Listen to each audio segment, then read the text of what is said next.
आप लोगों को के स्टूडेंट क्लास में स्वागत है। इस चैनल को सब्सक्राइब एंड लाइक करना न भूलें और बेल आइकॉन का बटन दबा दें।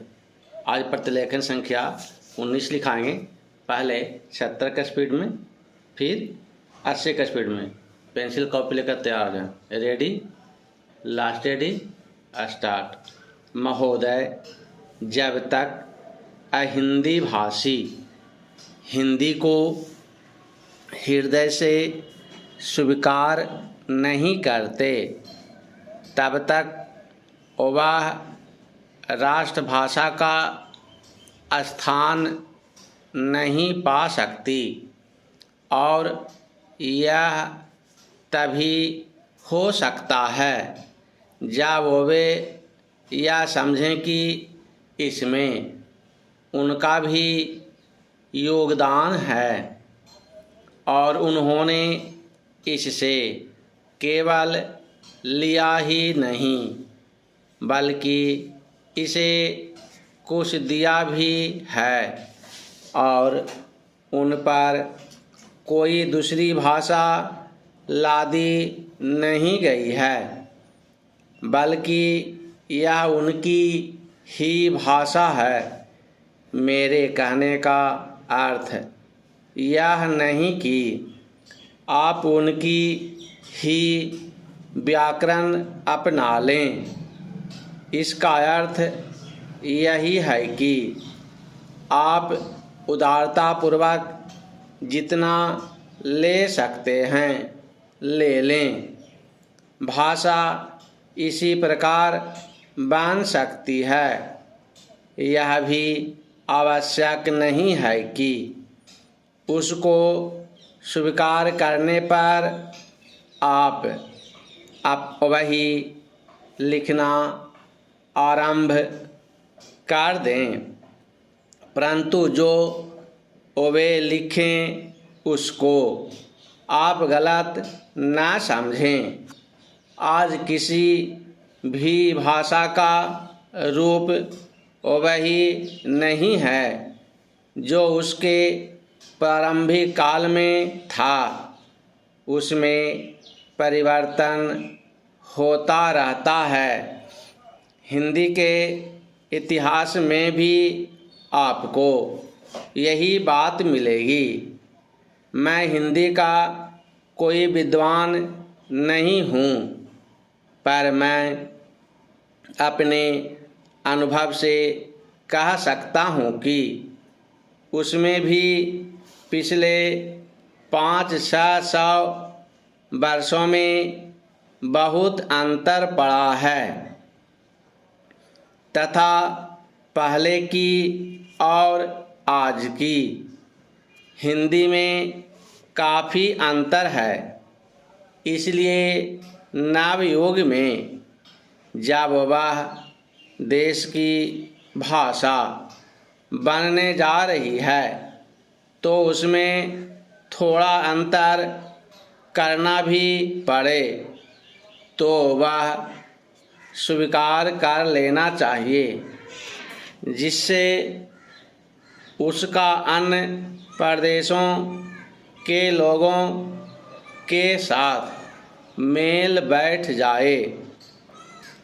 कई अहिंदी भाषी लोगों ने भी हिंदी की काफ़ी सेवा की है। आपके राज्यपाल महोदय अहिंदी भाषी हैं और इन्होंने अपनी भाषा की बड़ी सेवा की है। यह भी हिंदी के पक्ष में थे और इन्होंने बड़ा योग दिया, जिसके कारण हम संविधान सभा में सफल हो सके। इनका भी यही विचार है जो मेरा है। मैं चाहता हूँ कि इनको भी हिंदी की सेवा करने का अवसर दिया जाना चाहिए। उसका फल हिंदी के लिए और देश के लिए अच्छा ही होगा। Para change. मानपत्र में आपने संस्कृत के संबंध में कहा है, मैं मानता हूँ कि हमारे देश में संस्कृत का अध्ययन आवश्यक है, क्योंकि देश की सभी भाषाओं का स्रोत वही भाषा है। संस्कृत से हमारा संबंध अटूट है। इसकी पढ़ाई लिखाई काम हो गई है। यह हमारे लिए दुख की बात है। मैं आशा करता हूँ कि इसकी उन्नति होगी। पेंसिल कॉपी लेकर तैयार हो जाएं। अब 80 के स्पीड में लिखाएंगे। Ready, last ready, start. महोदय, जब तक अहिंदी भाषी हिंदी को हृदय से स्वीकार नहीं करते, तब तक वह राष्ट्रभाषा का स्थान नहीं पा सकती, और यह तभी हो सकता है जब वे यह समझें कि इसमें उनका भी योगदान है और उन्होंने इससे केवल लिया ही नहीं बल्कि इसे कुछ दिया भी है, और उन पर कोई दूसरी भाषा लादी नहीं गई है, बल्कि यह उनकी ही भाषा है। मेरे कहने का अर्थ यह नहीं कि आप उनकी ही व्याकरण अपना लें। इसका अर्थ यही है कि आप उदारतापूर्वक जितना ले सकते हैं ले लें। भाषा इसी प्रकार बन सकती है। यह भी आवश्यक है नहीं है कि उसको स्वीकार करने पर आप वही लिखना आरंभ कर दें, परंतु जो वे लिखें उसको आप गलत ना समझें। आज किसी भी भाषा का रूप वही नहीं है जो उसके प्रारंभिक काल में था। उसमें परिवर्तन होता रहता है।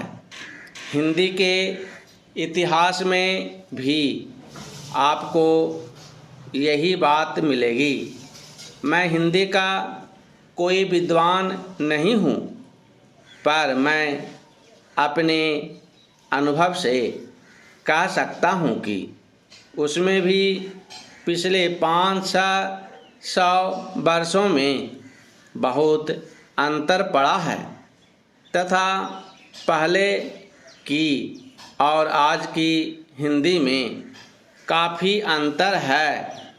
इसलिए नवयुग में जब वह देश की भाषा बनने जा रही है तो उसमें थोड़ा अंतर करना भी पड़े तो वह स्वीकार कर लेना चाहिए, जिससे उसका अन्य प्रदेशों के लोगों के साथ मेल बैठ जाए।